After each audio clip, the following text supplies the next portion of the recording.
Hello again. Today I want to share with you a marketing tip that I find useful in many ways. Now, we learn early on to put pictures in our blog posts. They often make the message more memorable, and many of us often share picture quotes on our Facebook pages, on Google Plus or on Pinterest, and I often see people sharing quotes that have someone else's URL on them, and I find that rather curious. It's quick and easy to use the quote, and always remember to give credit to the creator on your own picture with your URL on it.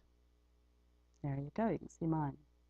That way, when it gets shared, it has your URL on it, and you never know who may drop by your page or visit your website. The site I want to share with you today has become my favorite, and I'm on it because someone saw a picture quote that I created with a far more tedious process and not nearly the photographs, and he invited me to beta his new business. There's been no looking back for me. I have dozens of picture quotes in my files now, and I love the evenings I spend creating. It's easy to make several in a short time, and then I'm set for a week or more. Now, because my business is geared toward women, many of my quotes will be by women. Not exclusively, but often. There's another, and again, my URL is on it. Okay, so now I'm going to take you over to the website, and it's called usechisel.com. It's really easy and quick to create an account. Needless to say, I have one.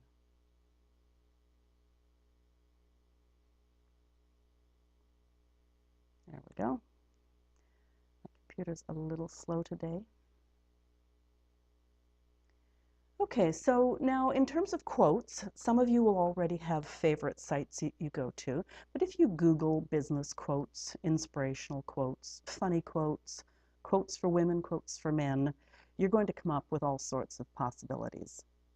Today, I found a quote that I decided to use, and here it is. Clouds come floating into my life, no longer to carry rain or usher storm, but to add color to my sunset sky.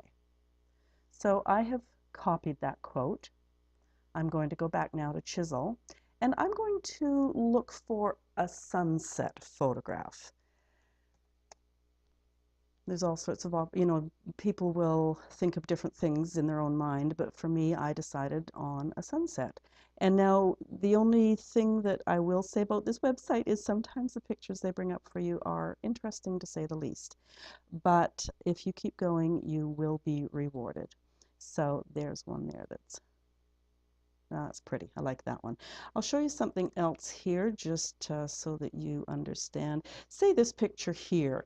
If you were trying to decide, is that rain or is it light, you can actually bring it up, get a big picture, a big view of it, and decide whether you want to use it or not.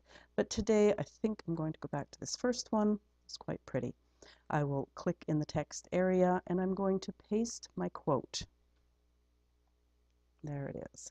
Now then, I am actually going to take the creator of that quote out of here, and I will explain why shortly. So there's your quote. Now, I have a favorite font, or a few of them actually, depending on what the quote is. In this particular case, I'm going to use that one, but there's all sorts of possibilities. Okay, so for today, though, I'm going to use this one. And you can play with the size. I like that 3-line fit, works well for me. So now I'm going to close this, and I'm going to add another text field. And here I am going to paste the name of the person who created the quote. Go to my architect's daughter again, and this is just a little personal thing I do.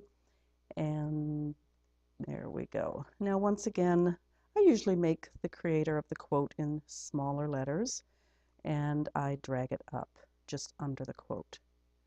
Now then, I'm just going to come down a wee bit.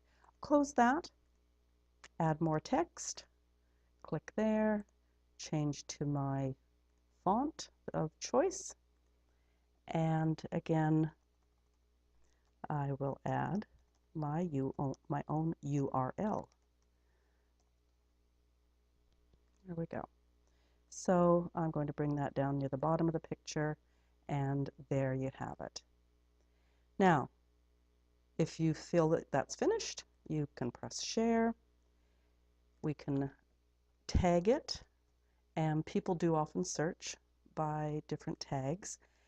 Because I have quite a collection here, I tend to use my agnesknowles.ca as a tag also. There we go. When that's done, you click share one more time, or as you see, you can share here to your fan page directly. Just takes a couple of seconds, and there it is. So from here, what I do is I save to a file on my computer, and then I can upload into a blog post or onto one of my social media sites, whatever I feel I want to do with the picture. Okay, and if you're ever looking for inspiration, you can wander down. These are other users. Now, Joseph Anderson is the fellow that created usechisel.com and the man who invited me to come and beta it, and we do communicate quite often. He's a real sweetheart. Okay, so now going to show you here. This is my blog page, and I created something called Weekend Wisdom that, especially when I first started out, got lots of good comments. They quite liked it. I found that there was less traffic on weekends, and this was my response to still get stuff up, but not use my good content, my important content on the weekend when I had less traffic. So there, I hope you've enjoyed this little tutorial. I'm going to go back now and share some other information with you. I hope you do decide to make your own picture quotes for use in your blog posts and your social media. The tip I was going to share with you before I end is that picture quotes that pertain to the content of your blog post or that are pertinent to your business are always memorable. I've found, however, that pictures with children or animals get more likes. See the little dog peeking through, kind of cute. And funny quotes get significantly more likes and shares. This is my all-time record, this one here. So again, the website is usechisel.com, not to be confused with chisel.com, unless you're looking for a bit of eye candy. Thanks for tuning in.